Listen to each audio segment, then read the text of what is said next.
Hello दोस्तों, आप सभी का हमारे ऑनलाइन प्लेटफॉर्म में तहे दिल से स्वागत है। तो दोस्तों, मैं आज के इस क्लास में एक बूढ़े व्यक्ति की कहानी को पढ़ाऊंगा, जिस कहानी के माध्यम से आप सभी को हिंदी पढ़ना सिखाएंगे। तो दोस्तों, अभी तक हमारे चैनल को सब्सक्राइब नहीं किए तो प्लीज़ इस चैनल को सब्सक्राइब करके बेल आइकन प्रेस कर ले, ताकि ऐसा वीडियो सबसे पहले आपके स्क्रीन पर जाए। तो चलिए बिना कुछ देरी करते हुए वीडियो को स्टार्ट करते हैं। तो देखिए दोस्तों, गांव में एक बूढ़ा व्यक्ति रहता था। एक गांव में एक बूढ़ा व्यक्ति रहता था। वह दुनिया के सबसे बदकिस्मत लोगों में से एक था। वह दुनिया के सबसे बदकिस्मत लोगों में से एक था। सारा गांव उसके अजीबोगरीब हरकत से थक गया था। सारा गांव उसके अजीबोगरीब हरकत से थक गया था, क्योंकि वह हमेशा उदास रहता था। और वह लगातार शिकायत करता था और हमेशा खराब मूड में रहता था। वह लगातार दूसरे किसी का शिकायत करता था और हमेशा खराब मूड में रहता था। जितना अधिक वह जीवित रहा उतना ही दुखी रहता। वह जितना ही अधिक जीवित रहा उतना ही दुखी रहता, और उसके शब्द उतना ही जहरीले थे लोग उससे बचते थे। लोग उससे बचते थे, क्योंकि उसका दुर्भाग्य संक्रामक हो गया था। उससे जो भी मिलता उसका दिन अशुभ हो जाता था। उसके बगल में खुश रहना अस्वाभाविक और अपमानजनक था।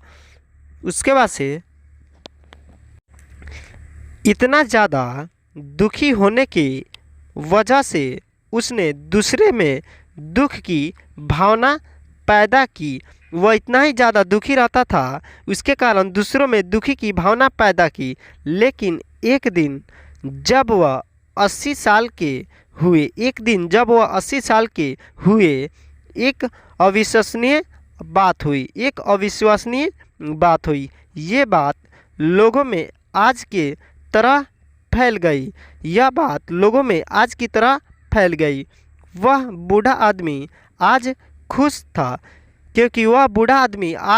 खुश था, वह किसी भी चीज़ की शिकायत नहीं कर रहा था। उसके बाद से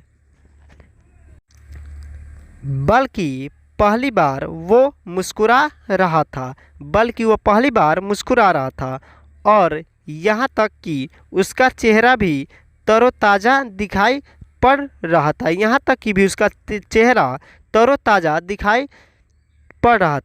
यह देखकर पूरा गांव उसके घर के सामने इकट्ठा हो गया, और सभी ने बूढ़े आदमी से पूछा कि तुम्हें क्या हुआ है। तो जवाब में बूढ़ा आदमी ने बोला कुछ खास नहीं। और बूढ़ा आदमी ने बोला कि कुछ खास नहीं, 80 साल से मैं खुशी का पीछा कर रहा हूँ। बूढ़ा ने बोला कि मैं 80 साल से खुशी का पीछा कर रहा हूँ, और यह बेकार था।